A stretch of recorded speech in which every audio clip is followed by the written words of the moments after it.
نحمده ونصلي على رسوله الكريم اما بعد اعوذ باللہ من الشیطان الرجیم بسم اللہ الرحمن الرحیم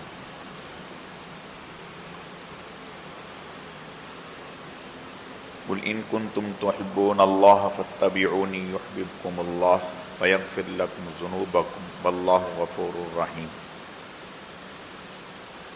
صدق اللہ مولانا العظیم۔ میرے عزیز و دوستو، اللہ رب العزت کا بے حد کرم ہے، احسان ہے کہ اللہ پاک نے ہمیں دین سیکھنے، سمجھنے اور عمل کے جذبے سے جمع فرمایا ہے۔ اللہ تعالی ہم سب کے آنے کو، جمع ہونے کو، مل بیٹھنے کو اپنی بارگاہ میں اعلیٰ درجے میں قبول فرمائے، کمی کوتاہیوں کو معاف فرمائے۔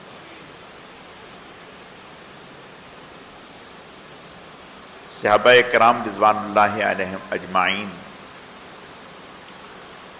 وہ فرماتے ہیں کہ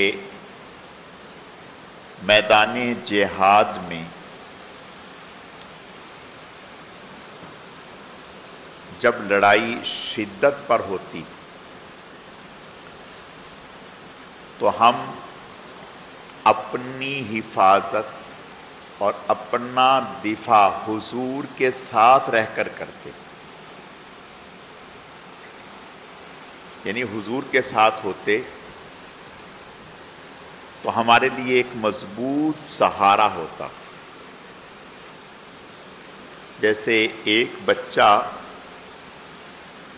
کوئی اچانک کوئی تکلیف آ جائے تو وہ بڑے کا سہارا لیتا ہے، مضبوط کا سہارا لیتا ہے کہ اس کے سہارے سے میں اپنے آپ کو اس تکلیف سے بچا سکوں گا۔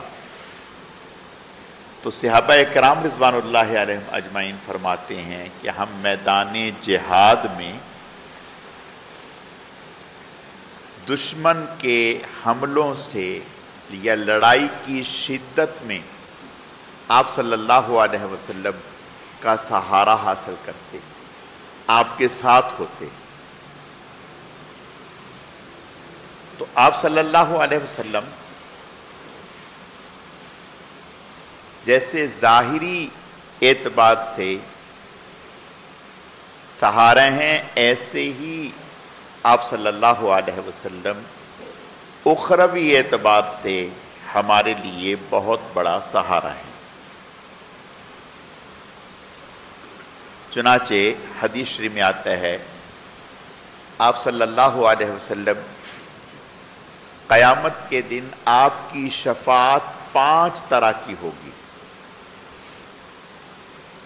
یعنی آپ صلی اللہ علیہ وسلم قیامت کے دن سفارش فرمائیں گے امت کی، 5 طرح کی سفارش ہوگی۔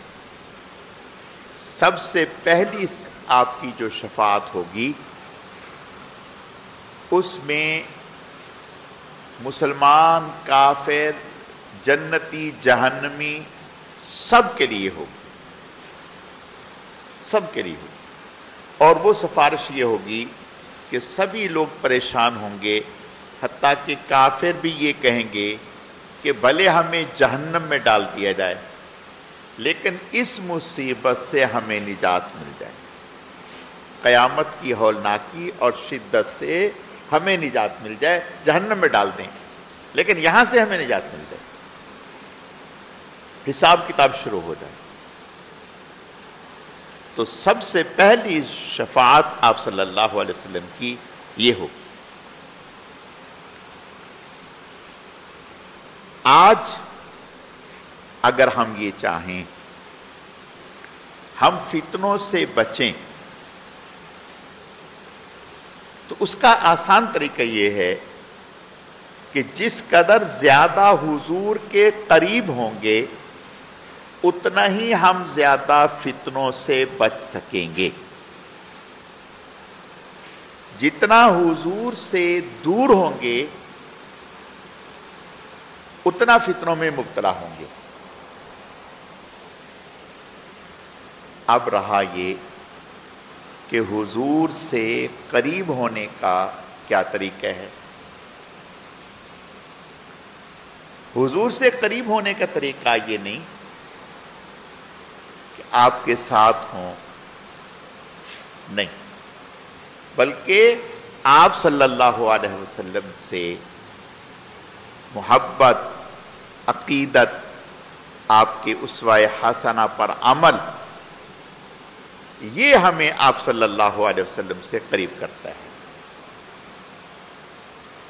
ہمارے بڑوں میں ایک بزرگ گزرے ہیں اور بہت بڑے عالم بھی تھے. وہ فرمانے لگے کہ میں آپ صلی اللہ علیہ وسلم کے روضہ اطہر پر سلام پڑھنے کے لیے حاضر ہوا. جو حضرات جا چکے ہیں انہیں اندازہ ہے کہ آپ صلی اللہ علیہ وسلم کے روضہ اطہر پر بہت رش ہوتا ہے، ہجوم ہوتا ہے، جگہ نہیں ملتی. یعنی ہر آدمی کی خواہش ہوتی ہے کہ میں کھڑے ہو کر کچھ دیر آپ کی خدمت میں سلام پیش کر سکوں. بعض دفعہ موقع مل جاتا ہے اور بعض دفعہ وہ کہتے ہیں کہ نہیں بھئی یوں لائن بنا کے آئیں اور گزرتے گزرتے گزرتے سلام پیش کریں. تو یہ بزرگ کہتے ہیں کہ میں آپ صلی اللہ علیہ وسلم کی خدمت میں آپ کے روضہ اطہر پر سلام پڑھنے کے لیے جب میں حاضر ہوا تو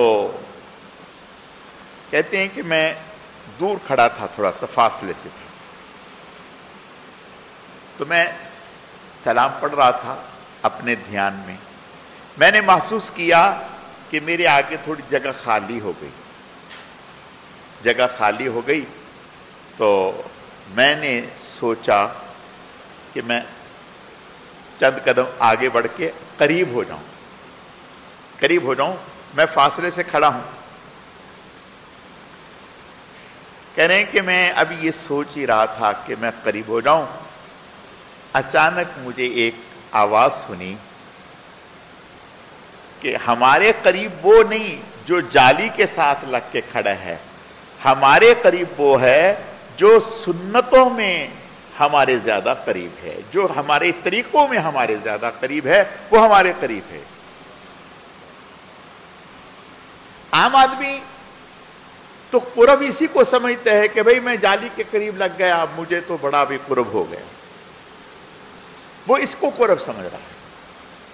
فرمایا نہیں، یہ قریب ہو کر بھی دور ہے، یہ قریب ہو کر بھی دور ہے. دور ہو کر ہمارے قریب وہ ہے جس نے ہمارے طریقوں کو اختیار کر لیا، جس کے اندر میں ہماری محبت اتر گئی، وہ ہمارے قریب ہے. وہ دنیا کے دوسرے کنارے پہ بھی ہے لیکن ہے ہمارے قریب.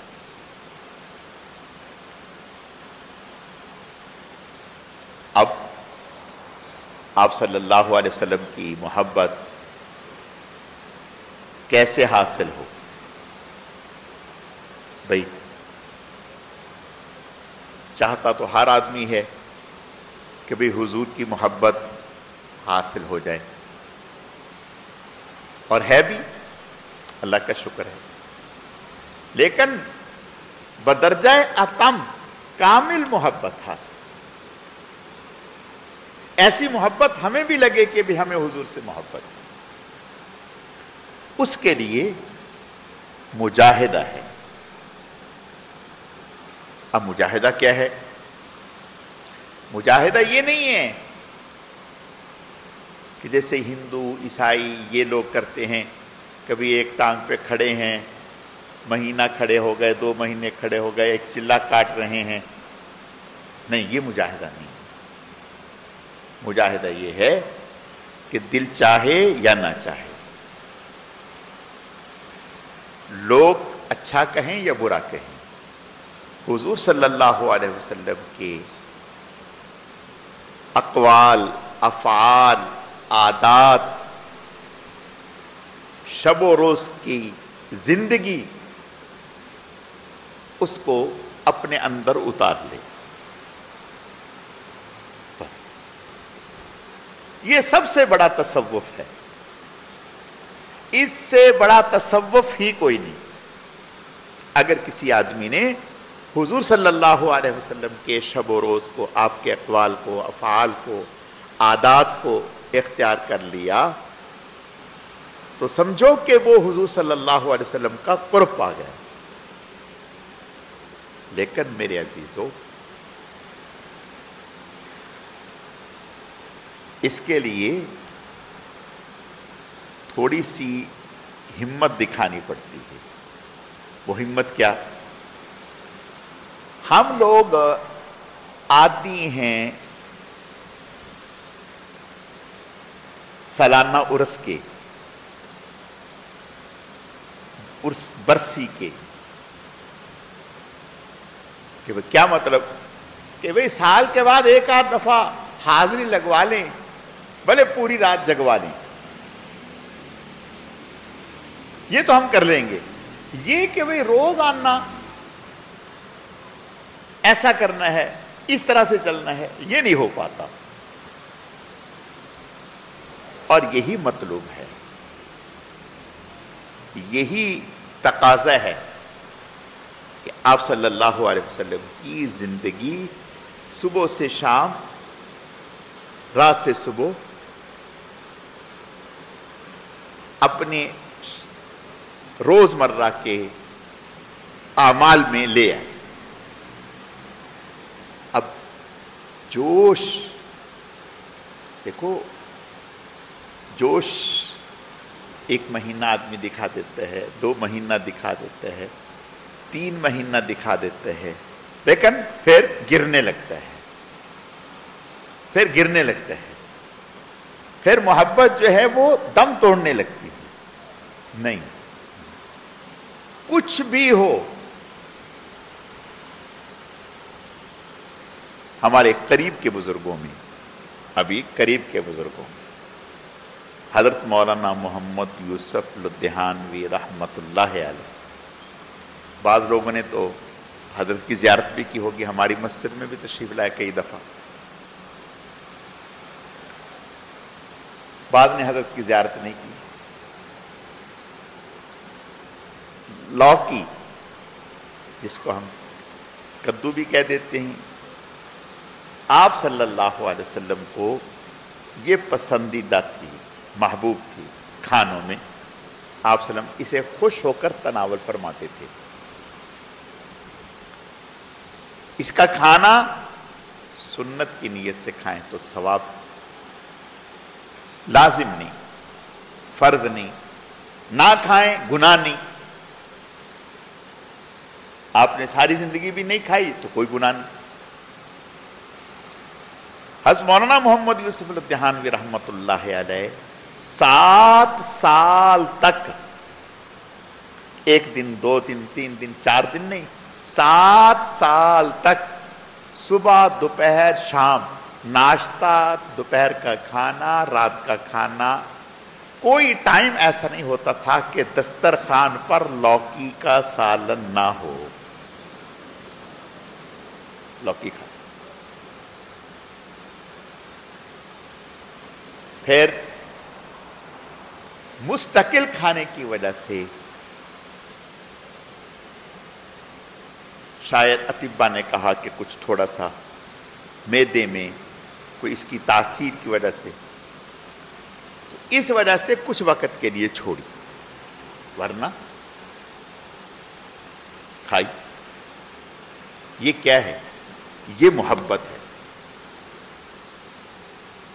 جب محبت ہوتی ہے تو ہماری محبت جو ہے وہ اس طرح سے ہے کہ اگر ہمیں کوئی عمل بتایا جائے تو ہم پوچھتے ہیں کہ آیا قرآن میں ہے؟ پہلا سوال یہ قرآن میں ہے، دوسرا سوال یہ حدیث میں ہے، اچھا کون سی حدیث میں ہے؟ پھر اگلا سوال یہ فرض ہے، یہ واجب ہے، اچھا سنت ہے، سنت نہیں، سنت ہی ایسا عمل ہے، فرض تو کرنا ہی کرنا ہے، واجب تو کرنا ہی کرنا ہے، سنت جو ہے یہی وہ عمل ہے جو حضور کے ہمیں قریب کر دیتا ہے، حضور کے قریب کر دیتا ہے۔ ہمارے اکابر سنت تو سنت، آپ صلی اللہ علیہ وسلم کی جو محبوب چیزیں ہیں، جیسے رنگ، بھئی فلاں رنگ حضور کو محبوب تھا، اسی کو اختیار کر لیا۔ حضور صلی اللہ علیہ وسلم ایسے چلتے تھے، ایسے بیٹھتے تھے، یہ محبت ہے۔ جتنی زیادہ حضور صلی اللہ علیہ وسلم سے محبت ہوگی، اللہ تعالیٰ اتنا ہی فتنوں سے حفاظت فرمائیں گے، اور اللہ تعالیٰ ہماری حفاظت فرمائے۔ جتنا حضور سے دور ہو جائیں گے، سمجھو اتنا ہی شیطان کی چنگل میں اور اس کے جال میں پھنس جائیں گے، نفس اور شیطان کے جال میں پھنس جائیں گے۔ صحابہ اکرام رضوان اللہ علیہم اجمعین، تابعین، تبع تابعین، اسود انسی، یہ وہ بدبخت تھا کہ جس نے حضور کے حیات میں نبوت کا دعویٰ کیا تھا۔ آپ صلی اللہ علیہ وسلم نے اس کے لیے حضرت فیروز دہلوی رضی اللہ تعالیٰ عنہ انہیں بھیجا، انہوں نے اس کا کام تمام کیا، ان کے ہاتھوں سے یہ واصل جہنم ہوا۔ اس نے ایک تابعی حضرت ابو مسلم خولانی، اسے پکڑ لی، پکڑا، اس کو بلا کر کے کہنے لگا کہ بھئی تم گواہی دیتے ہو کہ میں اللہ کا نبی ہوں؟ کہ نہیں۔ اس نے حضرت ابو مسلم خولانی کو آگ جلا کر اور اس میں دیگ میں ڈال کر جلانا چاہا، لیکن اللہ نے ان کی حفاظت فرمائی، آگ نے ان پر اثر نہیں کیا۔ جب آگ نے انہیں نہیں جلایا تو پریشان ہو گئے، مشورہ کیا لوگوں سے کہ اب کیا کیا جائے۔ لوگوں نے کہا کہ اس کا طریقہ ہے یہ ہے، اس کو یہاں سے نکال دیا جائے، اپنے ملک سے نکال دیا جائے، اس لیے کہ یہ خبر جیسے جیسے پھیلے گی اور یہ یہاں رہے گا، لوگ اور اسلام میں داخل ہوں گے۔ انہیں نکال دی، مدینہ پہنچے، ستون کے پیچھے نماز پڑھ رہے تھے، حضرت عمر بن خطاب رضی اللہ تعالیٰ عنہ آئے، دیکھا کہ ایک اجنبی شخص ہے جو نماز پڑھ رہا ہے اور پہلے جانا پہچانا نہیں۔ دیکھتے رہے دیکھتے رہے، انہوں نے خوب اطمینان سے نماز ادا کی، اور پھر حضرت عمر رضی اللہ تعالیٰ عنہ ان کے پاس آئے، پوچھا کہ کہاں سے آئے؟ کہاں فلاں جگہ سے۔ کہا کہ اس طرف ایک ہمارا مسلمان بھائی تھا جس کا اس طرح سے ہم نے واقعہ سنا ہے، اس کے بارے میں آپ کو کچھ خبر ہے؟ انہی سے پوچھنے لگے، انہی سے پوچھنے لگے، اس کے بارے میں آپ کو کوئی خبر ہے؟ انہوں نے کہا، کہا کیا خبر ہے؟ کہا اس طرح سے ان کے ساتھ ہوا۔ ابھی یہ بات کر ہی رہے تھے، حضرت عمر رضی اللہ تعالیٰ عنہ فراست سے پہچان گئے کہ یہ وہی ہیں، فوراً درمیانے گفتگو ہی فرمانے لگے، آپ وہی تو نہیں؟ تو فرمانے لگے کہ جی ہاں، مجھے ہی ابو مسلم خولانی کہتے ہیں۔ حضرت عمر رضی اللہ تعالیٰ نے سینے سے لگایا، ماتھا چوما، اور حضرت ابوبکر صدیق رضی اللہ تعالیٰ عنہ کی خدمت میں لے کر کے گئے کہ اللہ کا شکر ہے کہ اللہ نے اس امت کے اس فرد کی زیارت نصیب کر دی جسے ابراہیم علیہ السلام کی طرح اللہ نے آگ کو ان کے لیے گلزار کر دیا اور انہیں آگ سے محفوظ فرمایا۔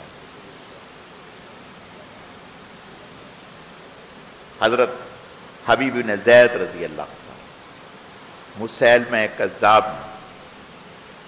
یہ بھی خبیث تھا جس نے نبوت کا دعویٰ کیا تھا۔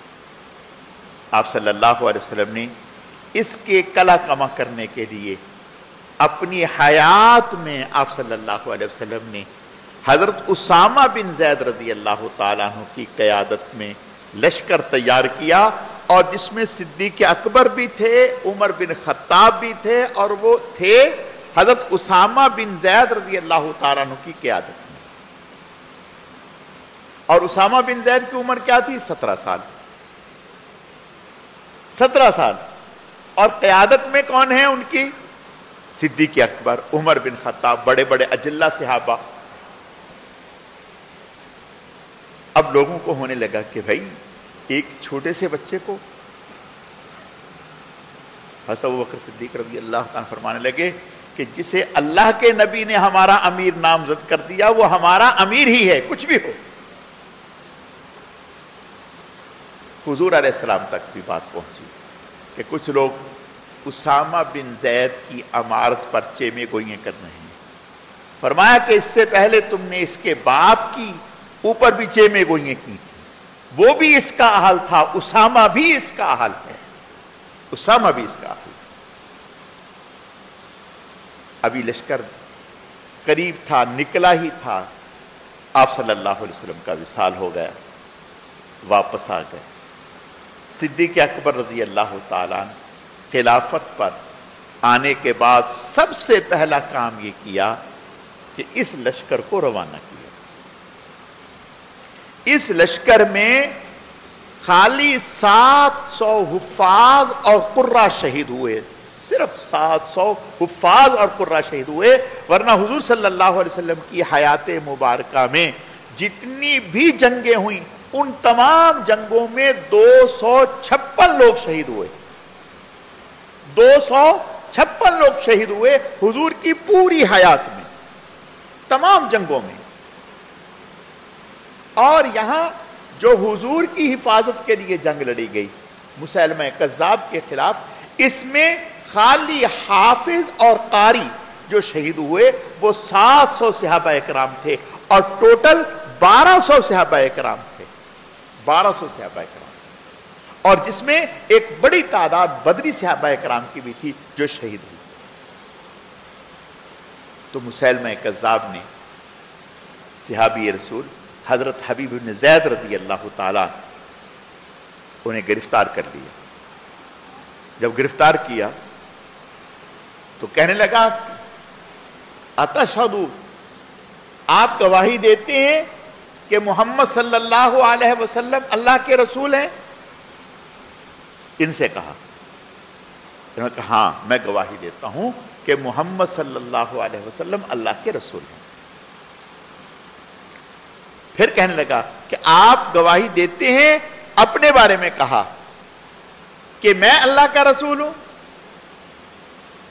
انہوں نے کہا کہ میرے کان تیری اس بکواس کے سننے سے قاصر ہیں، بہرے ہیں، میں تیری اس بات کو میرے کان سننے کے لیے تیار نہیں۔ گواہی دینا تو بہت آگے کی بات۔ اس بدبخت نے اس صحابی کے ایک عضو کو کاٹ دیا، ہاتھ کاٹ دیا۔ پھر کہا، پھر یہی کہا، آگے سے کاٹا، پھر یہاں سے کاٹا، پھر دوسرا ہاتھ کاٹا، اسی طرح سے پھر پاؤں کاٹے۔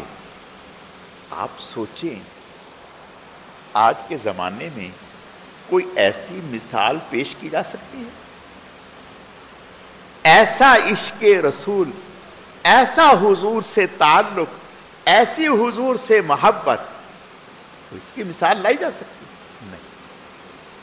یہی وجہ تھی کہ حضور صلی اللہ علیہ وسلم نے ارشاد فرمایا تھا کہ میرا صحابی ایک مٹھی جو اللہ کے راستے میں خرچ کر دے اور بعد میں آنے والا احد پہاڑ کے برابر سونا خرچ کر دے، میرے صحابی کے اجر و ثواب کو نہیں پہنچ سکتا۔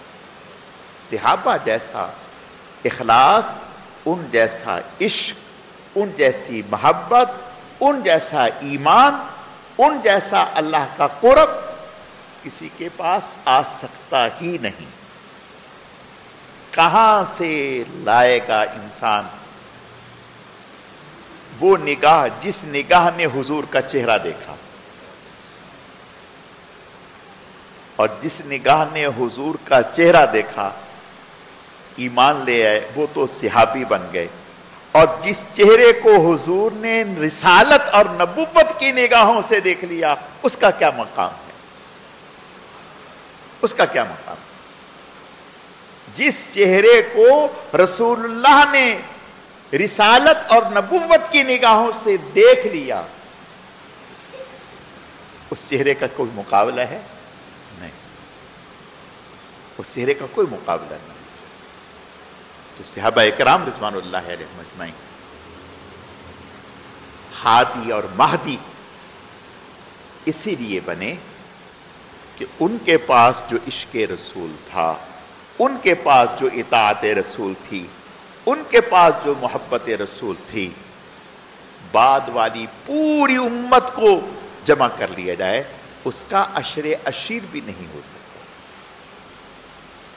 شیخ عبد القادر جیلانی محبوب سبحانی کتنی عظیم شخصیت ہے.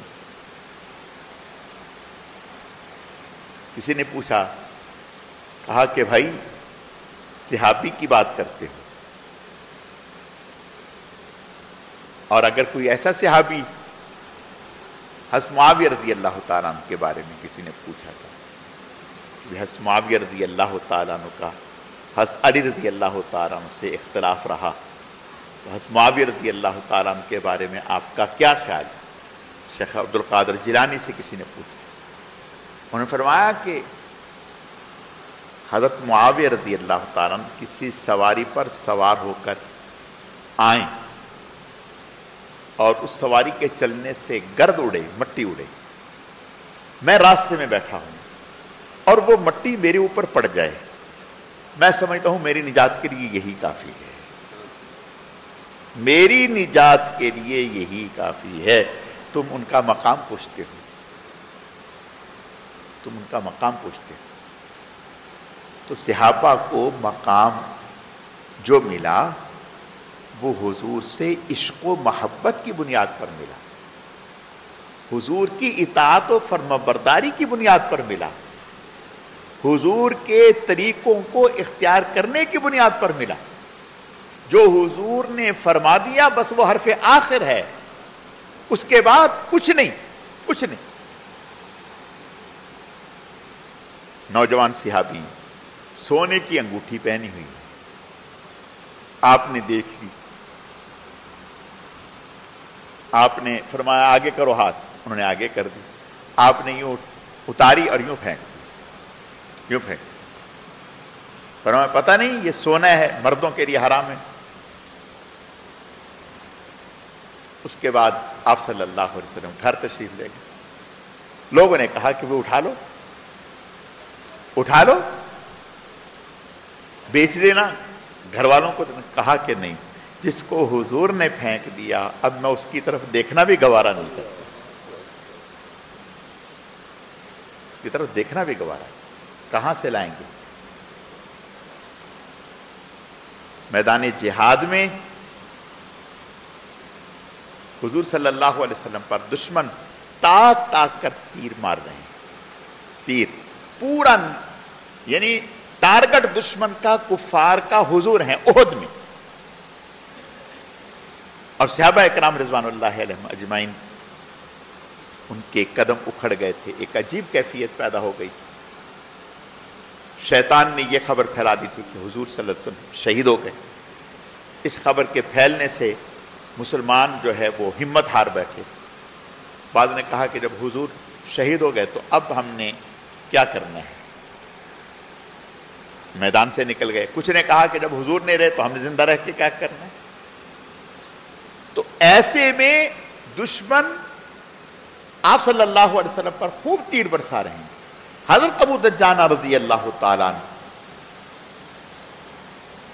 دشمن کی طرف پیٹھ کی ہوئی ہے، دشمن کی طرف پیٹھ کی ہوئی ہے، سینہ مبارک حضور کی طرف ہے، اور تیر جتنے آ رہے ہیں اپنی پیٹھ پہ لے رہے ہیں، اپنی پیٹھ پہ کھا رہے ہیں.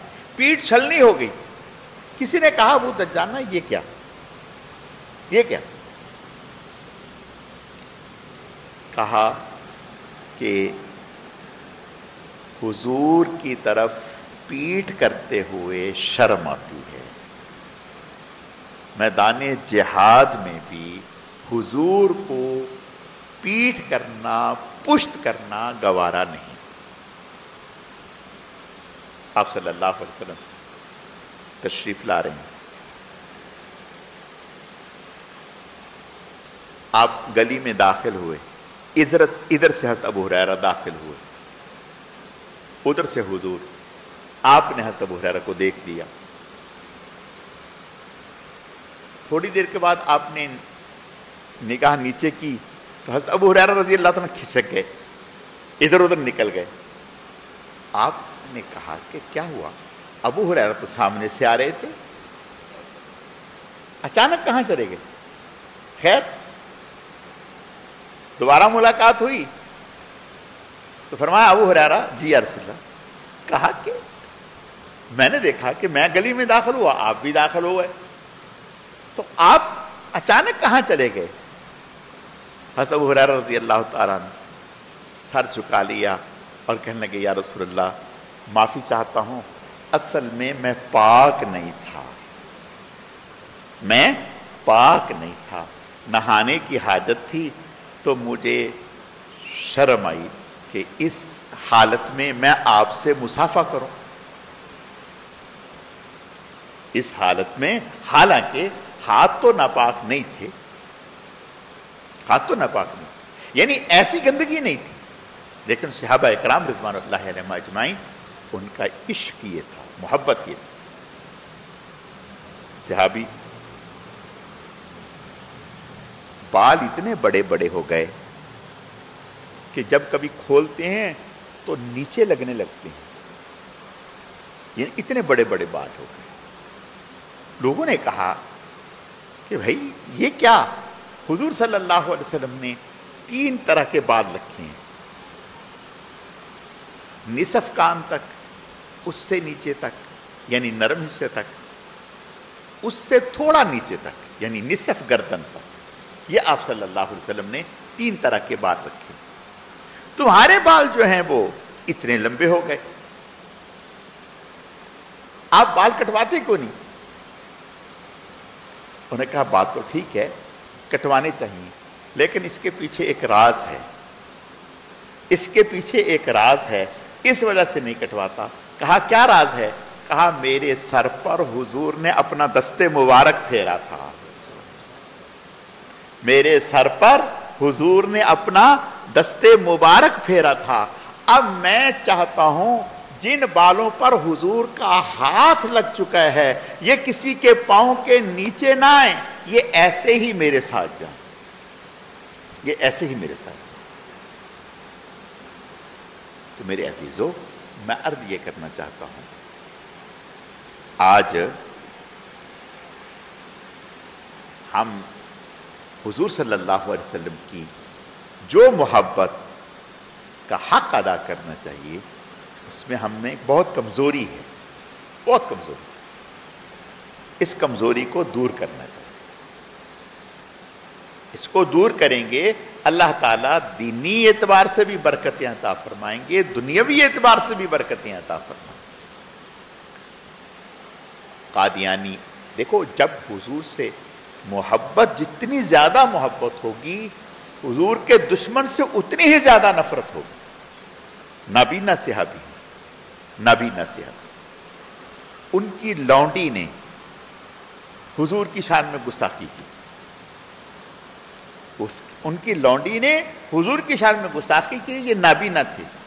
رات کو جب وہ سو رہی تھی تو یہ اٹھے اور اٹھ کر تلوار اس کے پیٹ میں دے دی، وہیں اس کو قتل کر دیا، اور حضور صلی اللہ علیہ وسلم کی خدمت میں آئے اور آ کر کے کہا یا رسول اللہ، وہ اس نے آپ کے بارے میں زبان درازی کی تھی، میں نے اس کو قتل کر دیا۔ حضور نے فرمایا میاں آئندہ اس کو نابینا نہ کہنا، یہ نابینا نہیں، یہ بینا ہے، ظاہر میں نابینا ہے، دل کا بینا ہے، ظاہر میں نابینا ہے، اگرچہ نظر نہیں آ رہا لیکن دل کا بینا ہے، دل دیکھتا ہے۔ جب حضور کی محبت ہوتی ہے تو پھر دل بینا ہو جاتا ہے۔ صحابی رسول ہیں، آپ صلی اللہ علیہ وسلم، ایک مشرک سے بات ہو گئی۔ مشرک نے کہا کہ آپ نے مجھے یہ چیز، میں نے آپ کو نہیں بیچی، آپ سے میں نے سودا ہی نہیں کیا۔ حضور فرما رہے ہیں آپ نے مجھ سے سودا کیا ہے؟ وہ کہہ رہے ہیں میں نے سودا کیا نہیں۔ آپ فرما رہے ہیں کیا ہے؟ کہہ رہا گواہ لاؤ۔ اب اس وقت کوئی تھا ہی نہیں۔ اسی دوران ایک صحابی آ گئے، حضرت خزیمہ رضی اللہ عنہ، آ کر کے فرمانے لگے اللہ کی قسم کھا کر کے کہتا ہوں، مشرک سے کہا آپ نے بیچا ہے، حضور نے خریدا ہے۔ اب وہ مشرک لاجواب ہو گیا۔ خیر، جب حضور علیہ السلام چلے آگے، یہ صحابی ساتھ تھے، حضور نے ان سے فرمایا اچھا ایک بات تو بتاؤ۔ جی یا رسول اللہ۔ فرمایا جب ہمارا سودا ہوا تھا اس وقت آپ تو نہیں تھے ساتھ، آپ تو پاس نہیں تھے۔ جب آپ پاس نہیں تھے تو آپ نے قسم کھا کر کے کیسے کہہ دیا کہ میں نے خریدا اس نے بیچا ہے؟ اللہ اکبر۔ وہ کہنے لگے یا رسول اللہ ہمارے ماں باپ آپ پر قربان، ہم تو صبح سے شام تک اس سے بھی بڑی بڑی خبروں کی بن دیکھے بن سنے آپ کی زبان مبارک سے نکلتی ہے اور ہم تصدیق کر دیتے ہیں، جب ان میں جھوٹ نہیں بولتے تو اتنی سی بات میں آپ جھوٹ بولیں گے یا رسول اللہ؟ یہ دل بینا نہیں؟ اللہ اکبر۔ حضور نے فرمایا آج کے بعد میرے اس صحابی کی گواہی 2 لوگوں کی گواہی کے برابر ہے۔ کیا ہے؟ جب حضور کی محبت اندر میں آتی ہے تو پھر دل بینا ہو جاتا ہے۔ تو بھائی اللہ تعالی ہماری حفاظت فرمائے۔ آج جو ہمارا اس وقت دور چل رہا ہے، اس دور میں باطل کی محنت اس بات پر ہے کہ حضور صلی اللہ علیہ وسلم سے دور کر دیں، دین سے دور کر دیں، ایمان سے دور کر دیں، قرآن سے دور کر دیں، احادیث سے دور کر دیں۔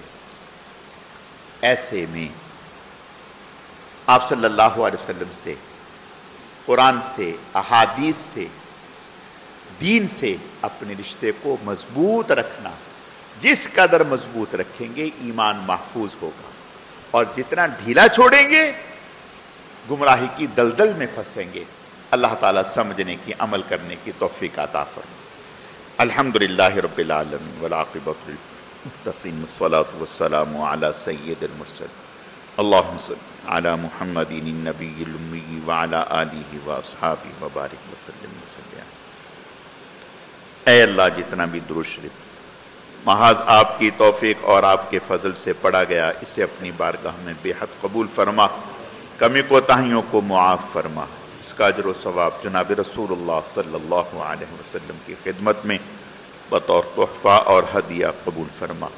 پھر آپ علیہ السلام کے صدقہ اور طفیل سے آپ کے ازواج، اہل بیت، خلفائے راشدین، عشرہ مبشرہ، تمام صحابہ کرام و صحابیات، تمام انبیاء کرام، حضرت شیخ الحدیث رحمۃ اللہ علیہ، ہمارے حضرت جی رحمۃ اللہ علیہ، سلسلے کے تمام اکابر، اسلاف، بزرگان دین، مشائخ اعظام، ہم سب کے والدین، ہم سب کے اساتذہ کرام، پوری امت کو اے اللہ اس کا اجر و ثواب پہنچا دے۔ اے اللہ درود شریف کے اس مبارک عمل کو آپ صلی اللہ علیہ وسلم کے قرب خاص کے حصول کا ذریعہ فرما دی، آپ کی دعاؤں میں ہمیں شامل فرما دی۔ اے اللہ درود شریف کے اس مبارک عمل کی برکت سے ہم سب کا خاتمہ ایمان پر فرما دی، اپنے اپنے وقت پر پاکیزہ طیب کلمے والی موت نصیب فرما دی۔ اے اللہ ہم سب کے تمام گناہوں کو معاف فرما دی، آئندہ کے لیے ہر قسم کے گناہ سے ہماری حفاظت فرما دی، بیماروں کو صحت و تندرستی عطا فرما دیجیے، مسلمان مرحومین کی مغفرت فرما دیجیے، اپنے انعامات کو ہم پر عام اور تام فرما دیجیے، کامل اور مکمل فرما دیجیے، ہر نعمت کے حاصل ہونے پر اپنی ذات عالی کا بے حد شکر ادا کرنے کی توفیق عطا فرما دیجیے۔ اے اللہ حرمین شریفین کی مقبول حاضری کی توفیق نصیب فرما دیجیے۔ یا اللہ پاک فلسطین کے مظلوم مسلمانوں کی امداد فرما دیجیے، انہیں ظالموں کے ظلم سے نجات عطا فرما دیجیے، انہیں فتح اور کامیابیوں سے ہمکنار فرما دیجیے، ان کے حوصلوں کو بلند فرما دیجیے، ان کی قوت میں اضافہ فرما دیجیے۔ اے اللہ ہمارے ملک پاکستان میں آپ صلی اللہ علیہ وسلم کی ناموس کا تحفظ فرما دیجیے، ناموس صحابہ کا تحفظ فرما دیجیے، دین کا تحفظ فرما دیجیے، مدارس کا، مساجد کا، علماء حقہ کی حفاظت فرما دیجیے، امت مسلمہ کی حفاظت فرما دیجیے۔ یا اللہ پاک جتنے بھی ایسے عناصر جو ہمارے اس ملک کی بنیادوں کو کمزور اور کھوکھلا کرنا چاہتے ہیں، مذہبی رنگ اس ملک سے ختم کرنا چاہتے ہیں، اس ملک سے دینی تشخص کو مٹانا چاہتے ہیں، اور ہمارا امت کا آپ صلی اللہ علیہ وسلم سے رشتہ کمزور کرنا چاہتے ہیں، ایسے جتنے بھی عناصر ہیں ان کی سازشوں کو ناکام فرما دیجیے۔ اے اللہ ان کی سازشوں کو ناکام فرما دیجیے، ہم سب کی، ہمارے ملک پاکستان کی حفاظت فرما دیجیے، ہم سب کا حضور سے مضبوط رشتہ اے اللہ قائم فرما دیجیے۔ اے اللہ اس سرزمین پر دین کی، اسلام کی، قرآن و سنت کی، مدارس کی، مساجد کی، علماء حقہ کی ہر طرح سے حفاظت فرما دیجیے۔ اے اللہ ہماری دعاؤں کو قبول فرما لیجیے۔ سبحان ربک رب العزت عما یصفون وسلام علی المرسلین والحمد للہ رب العالمین برحمتک یا ارحم الراحمین آمین۔